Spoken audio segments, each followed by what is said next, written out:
आज जो नागपुर में दंगाइयों ने जिस प्रकार से दंगा किया, उसके बारे में एक वरिष्ठ स्तर की बैठक मैंने की है। हमारे सहयोगी मंत्री बावनकुळे जी भी उसमें उपस्थित थे। किस प्रकार की घटनाएं हुई, उन घटनाओं में अगर कोई लैप्सेस थे तो वो क्या थे, उन घटनाओं को किस प्रकार से रिस्पॉन्ड किया गया और घटनाओं के बाद अभी तक क्या कार्रवाई की गई, इसकी पूरी जानकारी मैंने प्राप्त की है। मेरे अपने कुछ ऑब्जर्वेशंस उस संदर्भ में थे, वो भी मैंने पुलिस आयुक्त और जो वरिष्ठ अधिकारी थे उन सबके सामने रखे हैं। मूल रूप से ये घटना जिस दिन घटी उस दिन सुबह औरंगजेब की एक प्रतीकात्मक कब्र जलाई गई और उसको जलाने के बाद कुछ लोगों ने उसके बारे में कंप्लेंट भी की। पुलिस ने नियम के अनुसार उस कंप्लेंट को एंटरटेन भी किया, लेकिन बाद में कुछ लोगों ने सोशल मीडिया का उपयोग करते हुए पॉडकास्ट और पोस्ट के माध्यम से ये औरंगजेब की प्रतीकात्मक कब्र नहीं जलाई गई तो इस पर दरगाह की चादर लगाई थी और उसमें कुरान की आयतें लिखी हुई थी, उसको जलाया गया। इस प्रकार का एक झूठा प्रचार किया और लोगों की भावनाओं को भड़काने का काम किया। शाम के समय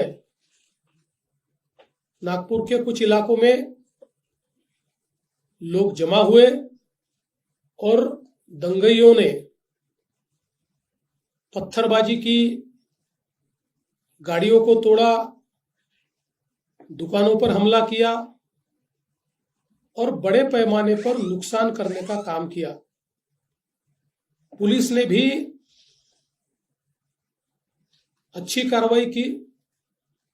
4, साढ़े 4, 5 घंटे में पुलिस ने इस पर पूरा काबू लाया।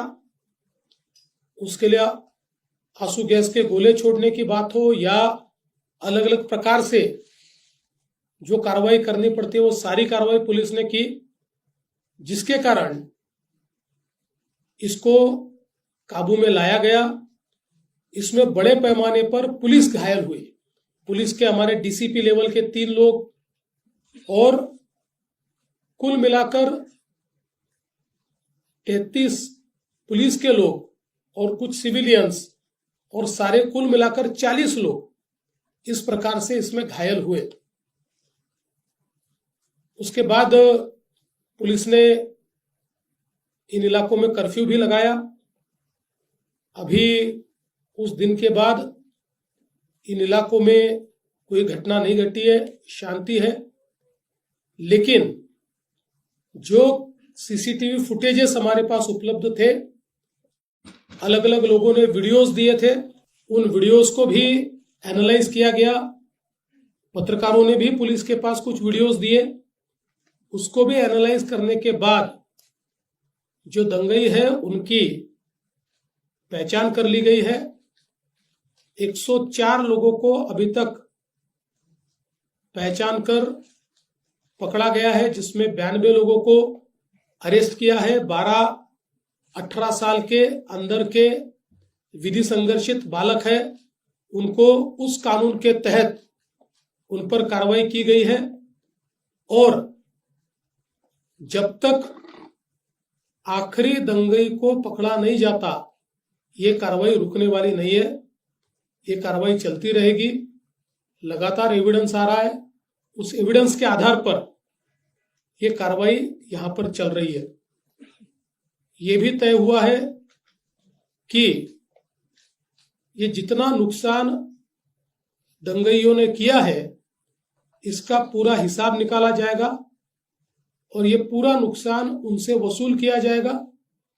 और अगर वो नुकसान के पैसे नहीं भरते हैं तो उनकी प्रॉपर्टी को बेचकर ये नुकसान भरपाई की जाएगी। किसी भी हालत में इस प्रकार से किसी को दंगा करके दूसरे को नुकसान पहुंचाने की इजाजत नहीं दी जाएगी। जिनकी गाड़ियों का नुकसान हुआ है, सरकार उनको मदद करने वाली है। जो भी हमारे नियम है, उन नियमों में बैठाकर हम लोग निश्चित रूप से उनको मदद करेंगे। अगले 7 दिनों में ये मदद करने की हमारी कोशिश होगी। और साथ साथ जिन लोगों ने सोशल मीडिया का उपयोग करते हुए इस प्रकार के पोस्ट किए, जिसके कारण दंगे भड़के या दंगे भड़कने में या लोगों को भड़काने में जिनकी पोस्ट ने काम किया है, ऐसे लोगों को भी हम लोग सह आरोपी बनाएंगे, को एक्यूज बनाएंगे और उनको भी दंगे का आरोपी माना जाएगा। करीब 68 पोस्ट ये अभी तक आइडेंटिफाई करके उसको डिलीट किया गया है। कुछ आइडेंटिफिकेशन अभी भी जारी है। वो आइडेंटिफिकेशन होने के बाद उस पर भी कार्रवाई की जाएगी। नागपुर की एक अपनी संस्कृति है। 1992 के बाद नागपुर में कभी भी इस प्रकार के दंगे नहीं हुए। कभी छोटी मोटी घटना हुई होगी, लेकिन इस प्रकार से आगजनी करना, लोगों के गाड़ियों को तोड़ देना, पत्थरबाजी करना, ये किसी भी हालत में सहन नहीं किया जाएगा। और इस पर कड़ी से कड़ी कार्रवाई ये हमने शुरू कर दी है और ये जारी ही रहेगी जब तक हम लोग ये जो दंगे हैं इनको सबक नहीं सिखा देते। विशेष रूप से जिन्होंने पुलिस पर हमला किया है उनको तो निश्चित रूप से अपनी करतूत का भुगतान करना ही पड़ेगा। कड़ी से कड़ी धाराएं उन पर लगकर जब तक उनको कठोर से कठोर दंड नहीं होता तब तक हम लोग शांत नहीं बैठेंगे। सर, क्या इसमें विदेशी शक्तियों का भी जिक्र किया जा रहा है कि बांग्लादेश कनेक्शन जोड़ा जा रहा है, मालेगांव कनेक्शन जोड़ा जा रहा है, और क्या इसकी जांच नागपुर पुलिस के साथ साथ एनआईए भी कर रही है क्या? देखिए, इसमें अभी सारी तफ्तीश चल रही है। अब जो लोग अलग अलग प्रकार के पोस्ट करते हैं उनमें से कुछ लोगों के पोस्ट में कुछ ऐसी चीजें भी दिखाई पड़ी है कि जो बांग्लादेशी लगती है, पर आज इसमें बांग्लादेशी एंगल है या विदेशी हाथ है, ऐसा कहना इस समय उचित नहीं होगा जब तक उसकी पूरी जांच नहीं हो जाती।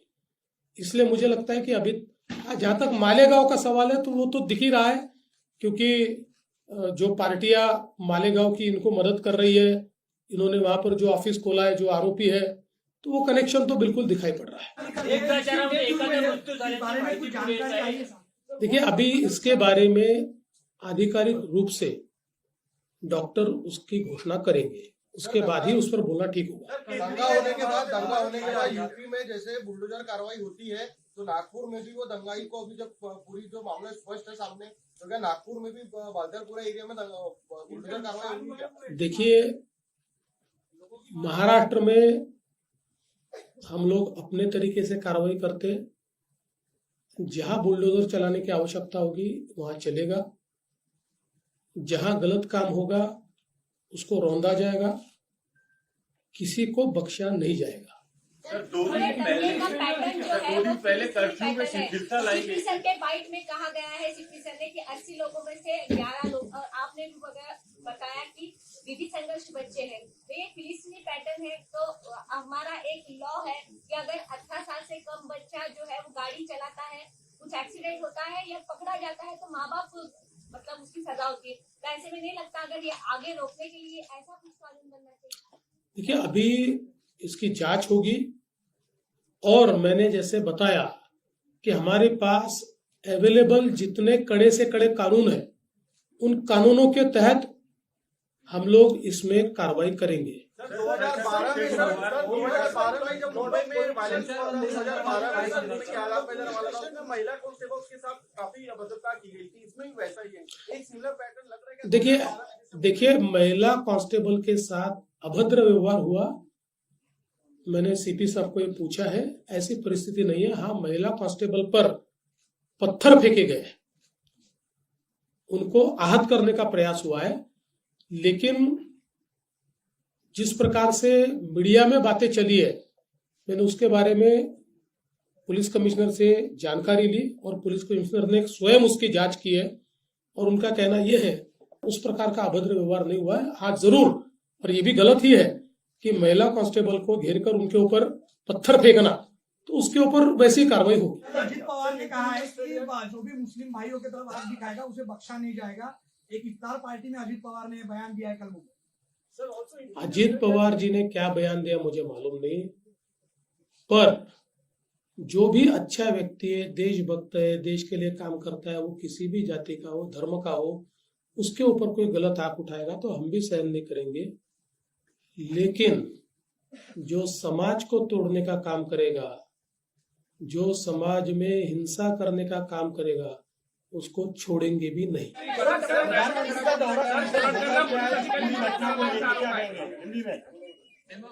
प्रधानमंत्री जी का दौरा जिस प्रकार से तय हुआ है उसी प्रकार से होगा।